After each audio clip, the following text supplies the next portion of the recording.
Hi friends, ఎలా ఉన్నారు? మనం ఈరోజు మాట్లాడుకున్న టాపిక్ వచ్చేసరికి ఆల్రెడీ తమిళలో చూశారు కదా. జిమ్ లేకుండా వెయిట్ లాస్ సాధ్యమేనా? నేను దీనికి ఇచ్చే ఆన్సర్ ఎస్. జిమ్ లేకుండా వెయిట్ లాస్ అనేది 100% సాధ్యమవుతుంది. ముందుగా మనం జిమ్ గురించి వెయిట్ లాస్ అవుతుందా అవదా అనే విషయం పక్కన పెడితే, దీనికంటే ముందు మనం డిస్కషన్ చేసుకోవాల్సింది అసలు మెయిన్ వెయిట్ లాస్ గురించి. హాయ్ సార్, హాయ్ మేడం, ఎలా ఉన్నారు? బాగున్నారా? నేనైతే చాలా బాగున్నాను. వెల్కమ్ టు మిషన్ షెండింగ్. నా పేరు నటరాజ్. మనమైతే వీడియో కంటిన్యూ చేసే ముందు ఒక స్మాల్ రిక్వెస్ట్ అండి. వీడియో చూస్తున్నారు కానీ ఎవరు సబ్స్క్రైబ్ చేసుకోవట్లేదు. So please do subscribe. And తర్వాత వచ్చేసరి మనం ఇప్పుడు వీడియోలోకి వచ్చేసరి మనం కంటిన్యూ చేసేద్దాం. సో వీడియోలో కంటిన్యూ చేసే ముందు ఆల్రెడీ చెప్పా కదా, ప్లీజ్ సబ్స్క్రైబ్. అండ్ మనం ఇప్పుడు వీడియో టాపిక్లోకి వచ్చేసరి ఏ టాపిక్ మనం మాట్లాడుకుంటున్నాము? జిమ్ గురించి మాట్లాడుకుంటున్నాం. సో ఈ జిమ్ గురించి టాపిక్ అనేది పక్కన పెడితే మనం ముందుగా తెలుసుకోవాల్సింది వెయిట్ లాస్.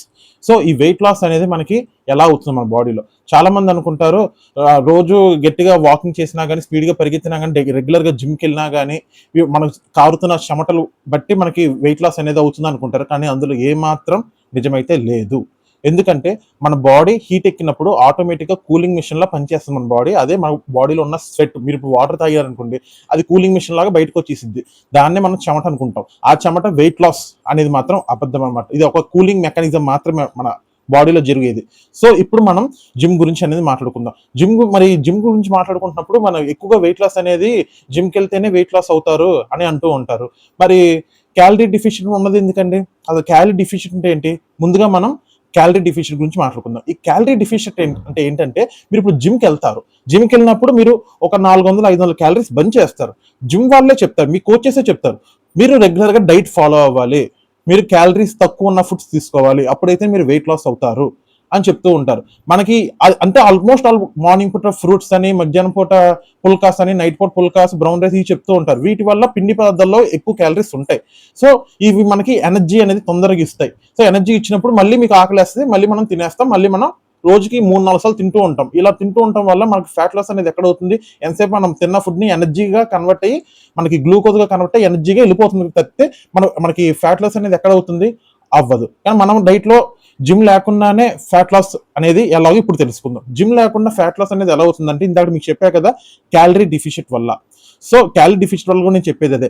సో మనం ఇప్పుడు రోజుకి 4000 క్యాలరీస్ బర్న్ చేస్తాం. నేను మాట్లాడుతున్నా కూడా అది క్యాలరీ బర్నింగ్ లెక్కే కౌంట్ అవుతుంది. సో ఇలా మన బాడీ బిఎంఆర్ బట్టి నేను యావరేజ్గా 4000 క్యాలరీ బర్న్ చేయాలి. సో మీరు జిమ్కి వెళ్ళి ఖర్చు పెట్టే క్యాలరీస్ వచ్చేసరికి 500. ఆ తర్వాత ఫుడ్ మీద కంట్రోల్ చేసుకోవాలి, ఫుడ్ కంట్రోల్ చేసుకోవాలి. దాని మీద మీకు మార్నింగ్ బ్రేక్ఫాస్ట్లోనే ఒక 1000 క్యాలరీలు వచ్చేస్తాయి, లంచ్లో ఒక 1000, తర్వాత డిన్నర్లో ఒక 1000, ఇక్కడే 3000. సో ఇక్కడే 3000 క్యాలరీలు తినేస్తున్నారు. మీరు ఖర్చు పెట్టిందంతా 500 క్యాలరీలు.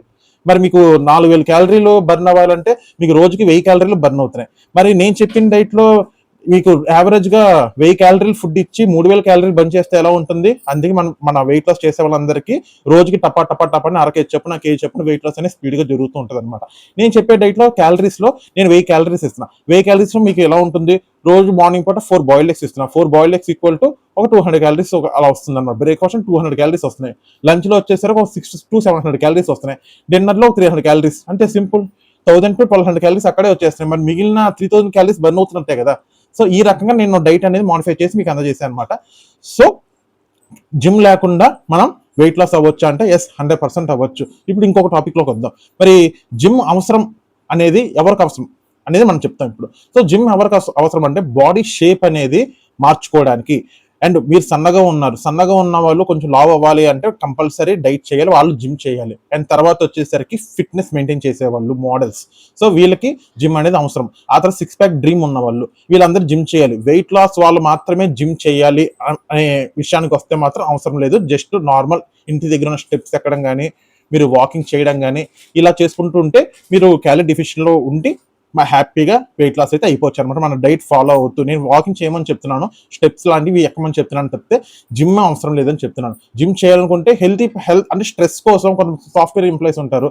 సో వాళ్ళకి ఏదైనా స్ట్రెస్ తగ్గడానికి జిమ్ అనేది కంపల్సరీ కావాలి. అలాంటి వాళ్ళు జిమ్ చేసుకోండి. అండ్ ఓన్లీ వెయిట్ లాస్ వాళ్ళు మాత్రమే మాకు కంపల్సరీ జిమ్ చేయాలా అంటే నో, అవసరం లేదు. చక్కగా హ్యాపీగా హెల్దీగా వెయిట్ లాస్ అయితే అయిపోవచ్చు మన డైట్ ఫాలో అవుతూ. రెగ్యులర్ ఒక 1/2 నిమిషాలు వాకింగ్ చేసినా చాలు. లేదంటే నేను మార్నింగ్ పూట 6:30 to 7కి లైవ్ వీడియో చేస్తున్నాను. ఆ లైవ్ వీడియోలో కూడా నేను కార్డియో ఒక గంట కార్డియో లాంటివి చూపిస్తూ ఉంటున్నాను. అవి కూడా మీరు ఒకసారి కుదిరితే లైవ్లోకి రండి. నా లైవ్లో మీకు ఎలా చేయాలో కూడా నేను మీకు పాయింట్ టు పాయింట్ అయితే నేర్పిస్తాను. సో ఇప్పుడు మనం ఇంకొక ఎగ్జాంపుల్ తీసుకుందాం జిమ్ ద్వారా. ఎగ్జాంపుల్ ఏంటంటే, ఇద్దరు మనుషులు ఉన్నారు, ఇద్దరు మనుషులు ఒకేసారి జిమ్కి వెళ్ళారు, ఇద్దరిది గోల్ ఫ్యాట్ లాస్. ఓకేనా? ఇందులో ఒక అతను జిమ్ మానేశాడు, ఫస్ట్ రోజు వెళ్ళాడు, బాడీ పెయిన్స్ వచ్చి జిమ్ మానేశాడు. రెండో పర్సన్ రెగ్యులర్ గా జిమ్కి వెళ్తున్నాడు. ఒక 1 month అలా చేశారు. ఈ వీళ్ళల్లో ఒకరు జిమ్కి వెళ్ళే పర్సన్ జిమ్ చేస్తున్నాడు, కష్టపడుతున్నారు, సో క్యాలరీ డెఫిషియన్ అనేది లేదు, ఇష్టం వచ్చినట్టు ఫుడ్ తినేశారు. ఎంత తగ్గారు? వెయిట్ 0.